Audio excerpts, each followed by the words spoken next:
नमस्कार साथियों, बाइकग्राफी चैनल पर फिर से आप लोगों को और एक नए वीडियो में स्वागत है। आशा करते हैं कि आप लोग अपने जीवन में खुश होंगे, मस्त होंगे और मजे में भी होंगे। हमने आज फिर बॉलीवुड की बैकग्राउंड से जुड़ी हुई और एक रियल किस्से से आप लोगों को रूबरू करवाने वाले हैं। बॉलीवुड के बैकग्राउंड में अनगिनत किस्से कहानियाँ छुपी हुई होती है जो कि हम जन तक नहीं पहुँच पाते हैं। हमारे चैनल पर हम ये कोशिश करते हैं उन्हीं किस्से कहानियों को आपके सामने लाने की। तो चलिए कहानियों पे चलते हैं, शुरू करते हैं बॉलीवुड की बैकग्राउंड से जुड़ी हुई और एक नए किस्से। 14 घंटे बेहोशी, बीपी लो, अमिताभ बच्चन को जब मृत घोषित किया गया। ओटी के बाहर जया बच्चन पढ़ रही थी हनुमान चालीसा। अमिताभ बच्चन को कुली फिल्मों की शूटिंग के दौरान भयंकर चोट लगी थी जिससे उनकी जान पर बान आई थी और उन्हें क्लिनिकली मृत घोषित कर दिया गया था। जया बच्चन ने उनके ठीक होने के लिए प्रार्थना की और उनकी ताकत बनी रही। अमिताभ बच्चन को कुली के सेट पर गंभीर चोट लगी थी। जया बच्चन ने पति के लिए अटूट समर्थन दिखाया। अमिताभ को चिकित्सकीय रूप से मृत घोषित किया गया था। अमिताभ बच्चन को एक बार अपनी ब्लॉकबस्टर फिल्म कुली के सेट पर भयंकर चोट लग गई थी जिसके बाद उन्हें क्लिनिकली मृत घोषित कर दिया गया था। उनकी हालत जल्द ही जानलेवा हो गई लेकिन जया बच्चन उनका अटूट समर्थन करती रही। उनकी ताकत ने उन्हें ठीक करने में बड़ी मदद की और पति के लिए भाग्यों से लड़ गई। यही दुर्घटना कुली के सेट पर हुई जो एक ब्लॉकबस्टर फिल्म बन गई, लेकिन सिर्फ इसकी कहानी के लिए नहीं, इसे एक जानलेवा दुर्घटना के लिए भी याद किया जाता है जिसने पूरे देश को झकझोर कर रख दिया था। पुनीत ईश्वर के साथ एक फाइट सीन के दौरान अमिताभ बच्चन ने गलत समय पर छलांग लगाई और एक टेबल के किनारे से टकरा गए जिससे उन्हें गंभीर चोट लग गई। अमिताभ को गंभीर चोट आई और उन्हें अस्पताल ले जाया गया।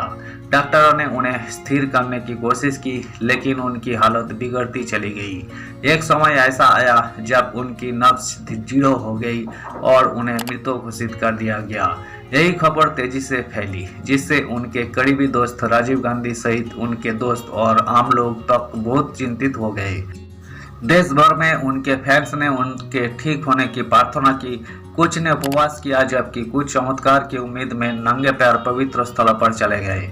अमिताभ बच्चन को मृत बताया गया था। सालों बाद सिमी ग्रेवाल के साथ एक इंटरव्यू में अमिताभ बच्चन ने चिकित्सकीय रूप से मृत घोषित किए जाने की भयानक अनुभवों के बारे में बताया। उन्होंने बताया कि दुर्घटना के कारण उनकी आंख में गंभीर चोट लग गई थी जिससे वो कोमा में चले गए थे। सर्जरी के बाद उन्हें बॉम्बे ले जाया गया लेकिन जब टांके टूट गए तो मुश्किलें पैदा हो गई जिसके लिए एक और ऑपरेशन करना पड़ा।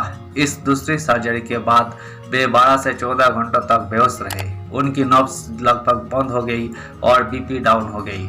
उस समय डॉक्टरों को लगा कि वो उन्हें शायद ही बता पाए। अस्पताल के अंदर गंभीर स्थिति के बावजूद जया बच्चन ने उम्मीद बनाए रखी।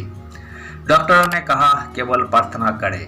सालों बाद सिमी ग्रेवाल के साथ रेडेज बस पर उन्होंने हनुमान चालीसा पढ़ने के बारे में बात की थी। जब डॉक्टर उन्हें पुनर्जीवित करने के लिए बेताब थे तो उन्होंने अचानक उनके पैर के अंगूठे में हल्की हरकत देखी। उस पल उन्हें पता था कि वे अभी भी लड़ रहे हैं। जया ने बताया कि कैसे उनके देवर ने उन्हें सबसे बुरे हालत के लिए तैयार किया था लेकिन उन्होंने इस पर विश्वास करने से इनकार कर दिया। डॉक्टरों में से एक ने उनसे कहा कि केवल प्रार्थना ही मदद कर सकती है। हालांकि वही नहीं देख पा रही थी कि क्या हो रहा था लेकिन उन्होंने देखा कि मेडिकल टीम उनके लिए दिल को पंप कर रही थी और इंजेक्शन लगा रही थी। जया बच्चन की उम्मीदें जिंदा थी। जब सारी उम्मीदें खत्म हो गई थी तब जया ने अमिताभ के पैर के अंगूठे को हिलते हुए देखा और तुरंत चिल्लाई, वही हिल गया, वही हिल गया। कुछ ही समय के बाद वही होश में आ गए। भले ही बिग बी को होश आ गया था लेकिन उनका संघर्ष अभी शुरू ही हुआ था। अगले दिनों में उन्होंने कोई सर्जरी करवाई जिससे उनके स्वास्थ्य पर बहुत बुरा असर पड़ा। रिपोर्ट्स बताती है कि उन्होंने अपने शरीर की लगभग 75% ताकत खो दी थी। वही चल तक नहीं सकते थे और उन्हें बुनियादी हरकतें फिर से सीखनी पड़ी। थकावट साफ दिख रही थी। उनका मजबूत शरीर कमजोर हो गया था। उनका चेहरा बदल गया था और उनके बाल पतले हो गए थे। धन्यवाद साथियों, आज के इस वीडियो में हमने कुली फिल्मों में हुई शूटिंग के दौरान अमिताभ बच्चन के साथ हुए हादसों से रिलेटेड किस्से को आपके सामने हमने रखने की कोशिश की है। उम्मीद है दोस्तों वीडियो आपको जरूर पसंद आई होगी। वीडियो पसंद आए तो लाइक कर दीजिएगा। चैनल पर नए आए हैं प्लीज़ एक सब्सक्राइब कर दीजिएगा। मिलते हैं नेक्स्ट वीडियो में। धन्यवाद।